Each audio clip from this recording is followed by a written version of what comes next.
Hola gente, ¿qué onda? ¿Cómo andan? Yo soy Leandro Magnotti y por este canal vamos a estar hablando de neurociencias. La idea de hoy, de este videíto, es presentarles lo bien básico, que es un poco de neuroanatomía, o sea, cómo se organiza el sistema nervioso. Vamos a ver las divisiones del sistema nervioso, ¿sí? La anatómica, la funcional y según el flujo de información o flujo de energía. Y bueno, más adelante la idea es subirles más presentaciones de este estilo, así cortitas, breves y claras, sobre cuestiones más específicas del sistema nervioso, ¿no es cierto? ¿Cuáles son las estructuras que lo componen, cómo funcionan esas estructuras, cómo se conectan entre sí y demás?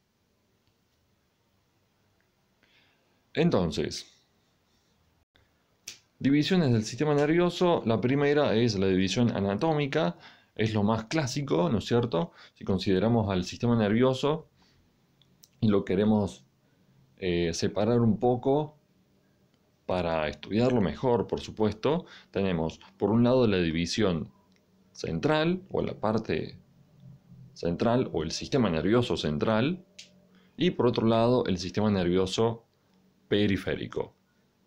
¿Sí? Cuando hablamos del sistema nervioso periférico, podemos referirnos a lo que son los nervios raquídeos y los nervios craneales. También pueden decir que, bueno, el sistema nervioso periférico se compone de nervios raquídeos, que son los que nacen de la médula espinal, y nervios craneales o craneanos, que son los que nacen del tronco del encéfalo. Asimismo, el sistema nervioso periférico está formado por, además de estos nervios, los ganglios asociados. ¿Qué onda con el sistema nervioso central? El sistema nervioso central lo forman el encéfalo por un lado y la médula espinal por otro. A grandes rasgos podemos decir que el sistema nervioso central es la parte del sistema nervioso que queda rodeada por hueso, ¿sí? El encéfalo está rodeado por los huesos del cráneo y la médula espinal por la columna vertebral. Asimismo, el encéfalo lo podemos dividir en tres macroestructuras, ¿sí? Tres grandes estructuras que están dentro de la caja craneana y que son el cerebro, el cerebelo y el tronco encefálico o tronco cerebral. Acá tenemos un dibujito de esto, de las divisiones, de la división anatómica del sistema nervioso. Por un lado, entonces, el sistema nervioso periférico, por acá, ¿sí? Acá vemos una imagen de algunos de los nervios raquídeos, a modo esquemático, por supuesto. Y del otro lado, lo que sería el sistema nervioso central, ¿sí? Con médula espinal, más o menos está por ahí, y hacia arriba todo lo que es encéfalo, ¿sí? Fíjense, vamos a verlo así a grandes rasgos por ahora. Ahí está marcado también, si pueden llegar a leer, cerebro, lo que es diencéfalo, mesencéfalo, protuberancia, cerebelo, bulbo raquídeo. Eso en cuanto a la división anatómica. La otra división que podemos hacer del sistema nervioso es la división fisiológica o funcional. ¿Cómo sería esto? Bueno, podemos también dividirlo en dos. Por un lado, la división somática, el sistema nervioso somático, y por otro lado, la división autónoma o vegetativa o neurovegetativa también, le pueden decir de la forma que más les guste. Este cuadrito lo esquematiza muy bien. ¿Cómo sería? Por un lado, la división somática. ¿Qué incluye la división somática? Incluye toda la parte del sistema nervioso que nos permite comunicarnos con el medio ambiente, con el medio externo. Entonces, tenemos ingreso de la información, ¿sí? A través de receptores somáticos, por ejemplo, receptores que tienen que ver con la visión, con el tacto, con la audición.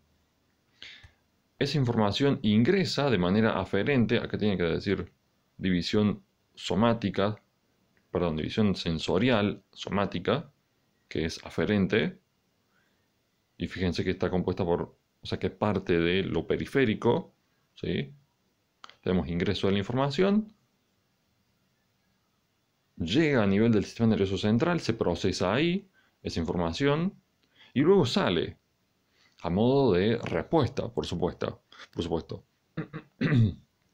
¿Y dónde actúa? Bueno, a nivel de efectores somáticos que permiten la conducta. Todo lo que sería voluntario. Por otro lado está lo autónomo. El sistema nervioso autónomo permite la regulación del medio interno del organismo. También tiene una parte aferente, es decir, de ingreso de información, que en este caso se encarga de captar información que viene de las vísceras.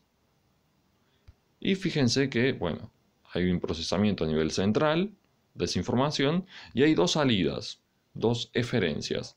Está la división simpática y está la división parasimpática. A diferencia del somático, la división simpática y parasimpática pueden tener efectos sobre músculo cardíaco, músculo liso y glándulas. Vamos a ver un poco más adelante cómo trabaja el sistema nervioso autónomo y cómo se compone. Acá simplemente una imagen para mostrarles así a grandes rasgos esto que mencionamos. La división simpática, la división parasimpática. Ahí tenemos que, bueno, el sistema nervioso autónomo parte parasimpática está organizado a nivel de lo que es tronco encefálico y también médula espinal. ¿Sí? Tiene neuronas ahí que van inervando los distintos órganos. Y lo mismo el simpático. ¿Sí? Tiene neuronas por acá a nivel médula espinal, a nivel ganglios. Y esas neuronas van inervando también los distintos órganos del cuerpo. Finalmente, hay una tercera división del sistema nervioso que podemos hacer y es según cómo circula la energía por este sistema o cómo circula la información, que más o menos podemos decir que es lo mismo, lo podemos entender como lo mismo. ¿Cómo sería esto? Bueno, podemos hablar de todo lo que es sensorial o sensitivo. Lo sensorial o sensitivo permite ingresar información hacia el sistema nervioso.